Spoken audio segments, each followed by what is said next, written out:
Hello students, very good morning to all of you. बच्चों, आज हम बात करने जा रहे हैं एक ऐसे टॉपिक की जो हमारे सारे क्लास बच्चों को चाहे 10th आईसीएससी की बात करें चाहे हम सीबीएसई की बात करें, उन सारे बच्चों के लिए एक इंपॉर्टेंट टॉपिक है एग्जाम पॉइंट ऑफ व्यू से। हाँ बच्चों, आज हम बात करने जा रहे हैं स्ट्रक्चर ऑफ ह्यूमन स्पर्म। जैसा कि हम जानते हैं, human sperm is the smallest cell of human body. Human sperm is the smallest cell of human body. तो आज हम इस smallest cell के बारे में डिस्कस करेंगे। ओके, चलो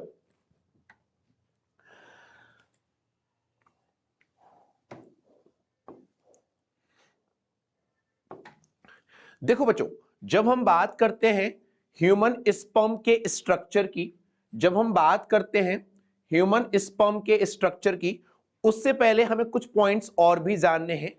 जब हम बात करते हैं एक प्रोसेस जिसको हम नाम देते हैं इजैकुलेशन। क्या नाम देते हैं बच्चों? Ejaculation.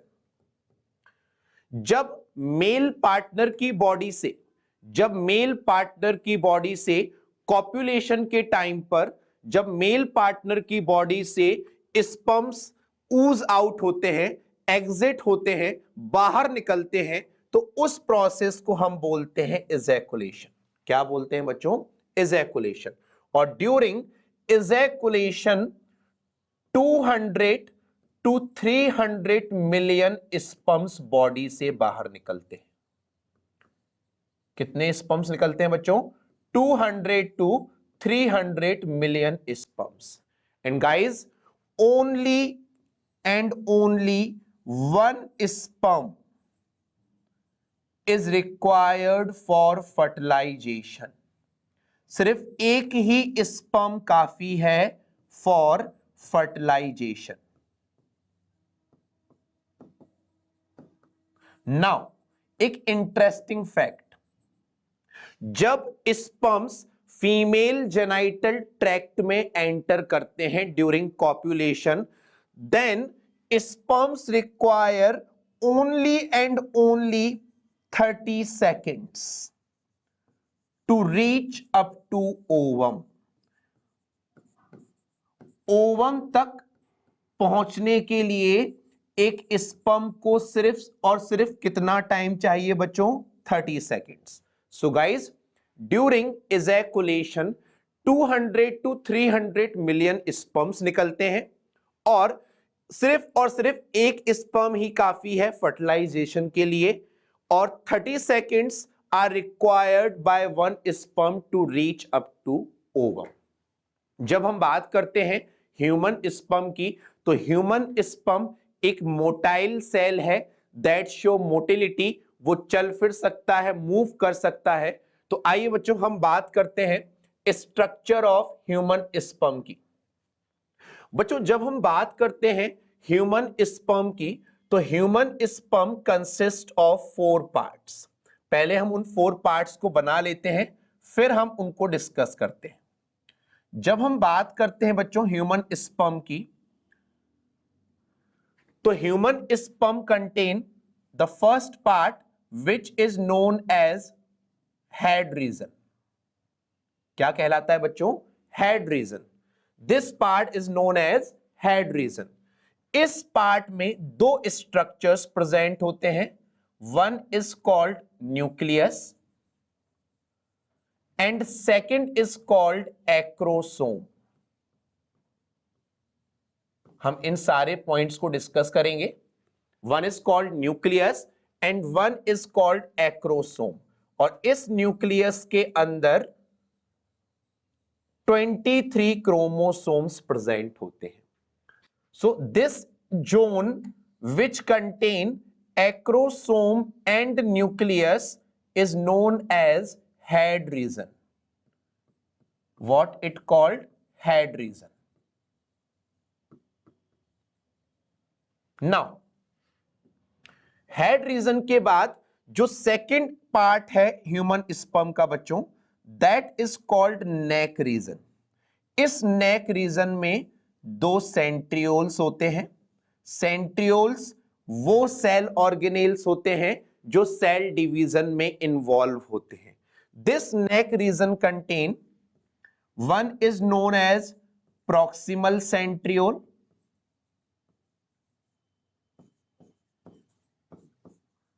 One is known as distal centriole. ये दो सेंट्रियोल्स प्रेजेंट होते हैं बच्चों नेक रीजन ऑफ स्पर्म में। डिस्टल सेंट्रियोल से एक फिलामेंट अराइज होता है जो throughout the length of sperm run करता है। इस फिलामेंट को हम बच्चों नाम देते हैं axial filament. What it called? Axial filament. And ये जो प्रॉक्सिमल सेंट्रियोल है, ये प्रॉक्सिमल सेंट्रियोल तक का पार्ट स्पर्म का फर्टिलाइजेशन के टाइम पर ओवा में एंटर करता है। Guys, it's a very important thing. Ovum do not contain it's centriole.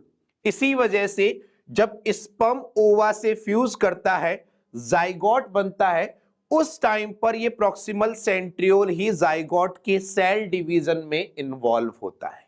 Now after neck region, this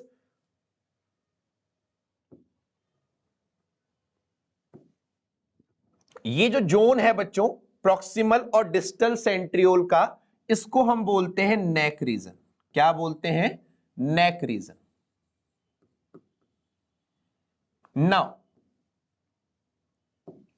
neck reason के बाद जो थर्ड जोन स्टार्ट होता है बच्चों, that contain a large number of mitochondria which are arranged in a spiral manner, which are arranged in a spiral manner। ये mitochondria sperms को energy provide करते हैं। As we know mitochondrias are the power house of the cell. तो ये जो mitochondria है जिस zone में प्रेजेंट होते हैं उसको हम मिडिल पार्ट या मिडिल पीस कहते हैं। And the last but the longest part of human sperm, that is tail region, that is tail region।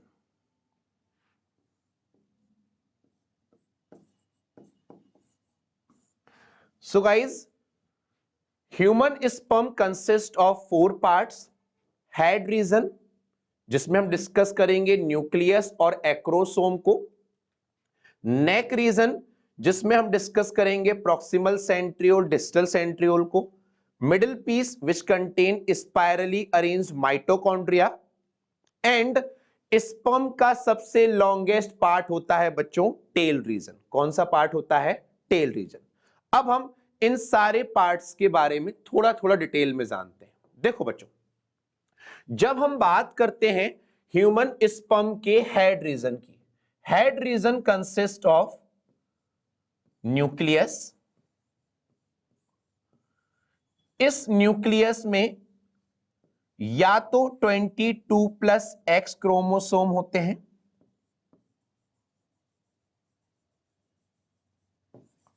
और इट कंटेन 22+Y क्रोमोसोम।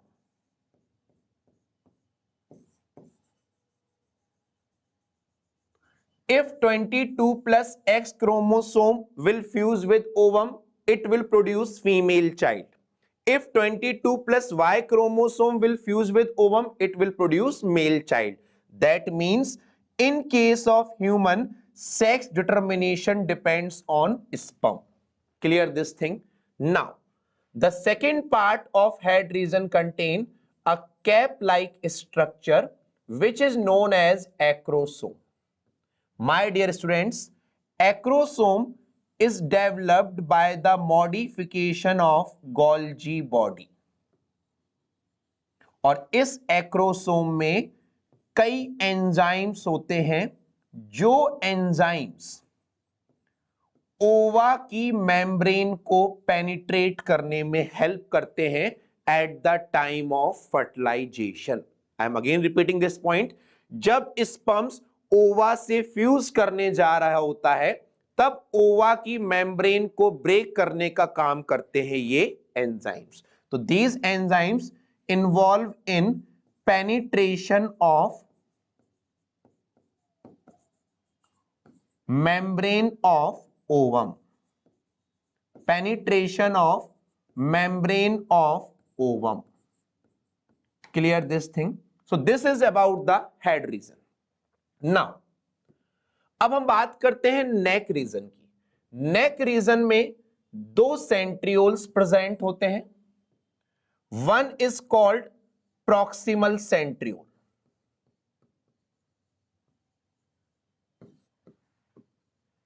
यही वो सेंट्रियोल है जो एंटर करता है into ovum at the time of fertilisation.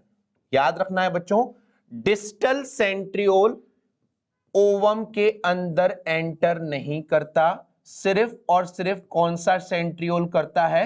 Proximal centriole. और ये enter करके जब जाइगोट बनता है तो वहां पर जाइगोट के डिवीजन में हेल्प करता है।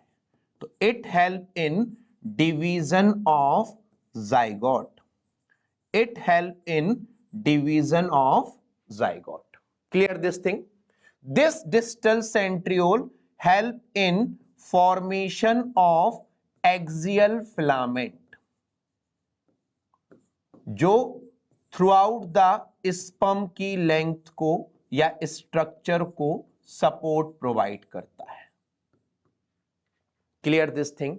नाउ बच्चों, जब हम बात करते हैं मिडिल पार्ट ऑफ स्पर्म की, स्पर्म के मिडिल पार्ट में माइटोकॉन्ड्रिया प्रेजेंट होते हैं। Mitochondria are arranged in spiral manner. और माय डियर स्टूडेंट्स, माइटोकॉन्ड्रिया के स्पाइरल मैनर में अरेंज होने के लिए हम एक वर्ड यूज करते हैं, that word is called nebenkern. ये आपको हायर क्लासेस में सुनने को मिलेगा। नेबिनकर्न is the another word which is used for the spirally arranged mitochondria। और ये माइटोकॉन्ड्रिया एनर्जी प्रोवाइड करते हैं for the movement of sperm, provide energy for sperm motility. मैंने डायग्राम में एक छोटा सा स्ट्रक्चर ड्रॉ नहीं किया था, बट हम उसको भी डिस्कस करेंगे यहां पर। स्पाइरली अरेंज्ड माइटोकॉन्ड्रिया के नीचे एक सेंट्रियोल और भी प्रेजेंट होता है बच्चों, that is known as ring centriole. मैं आपको डायग्राम में दिखाता हूं। यहां पर एक सेंट्रियोल प्रेजेंट होता है, that is known as ring centriole. But इस सेंट्रियोल का क्या फंक्शन है अभी तक हमें नोन नहीं है। तो ring centriole is also present in middle part, but its function is still unknown. Clear this thing? Now अब हम बात करते हैं the last part of that sperm, that is tail region.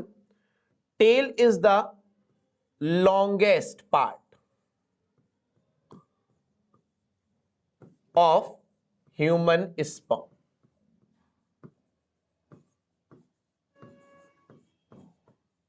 If we talk about all the remaining components, head region, middle piece, neck region, ये सब मिलकर sperm का सिर्फ 1/3 पार्ट बनाते हैं। रिमेनिंग 2/3 पार्ट स्पर्म का किससे बनता है? टेल रीजन से। And the only function of tail region, it help in movement of sperm, it help in movement of sperm. So guys, this is completely about the human sperm। Human sperm के structure को, उसके parts को सारे points को मैंने यहां पर cover किया है। If still you have any doubt, you can ask any time. Thank you so much.